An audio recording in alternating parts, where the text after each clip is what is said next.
Today's day 9 of the Omer. Today we focus on Gevurah, ShebeGevurah, which is discipline within discipline. What this looks like is really saying no, really saying a strong no, really putting our foot down strongly, really putting a boundary up that cannot be broken. And of course, not everywhere does this have a place, but there are many places in our life that we could put up that boundary, and that is a good thing, and that is a positive, worthwhile thing to do.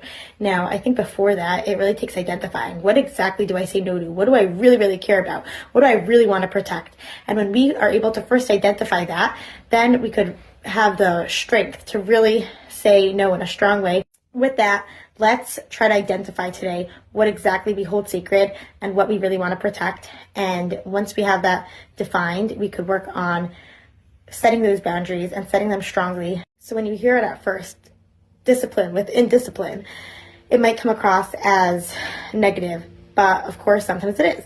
We have to make sure that we are exercising this and using it in the most appropriate and most beneficial ways, putting our boundaries up where we should and maybe taking them down where we shouldn't. Which actually reminds me that it says that when the Jewish people left Egypt, they were on the negative 49th rung of impurity, meaning that they had a lot of work to do just to get to ground zero.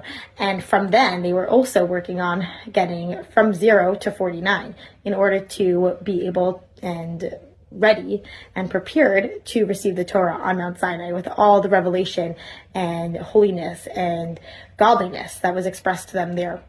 Now, the question could be asked and is asked, how did the Jewish people get from level negative 49, deep in impurity, all the way up to positive 49, where they were able and prepared and purified to receive the Torah? The answer that the sages give as how the Jewish people got from negative 49 to positive 49 in 49 days is that the Jewish people worked on themselves in two ways. They worked on themselves in the positive element and also in the refraining element. So, as we just said, there's a place for putting up the boundaries and strong boundaries, as we learned today, Gevurah, ShebeGevurah, discipline within discipline, a strong boundary. And there's also a place for taking down the strong boundaries that we have that should not be there. Maybe we're saying no too strongly to something that's positive. Maybe we are really closing ourselves off from connecting further with God and from connecting further with our soul. And that is also a area of Gevurah, ShebeGevurah that we can work on.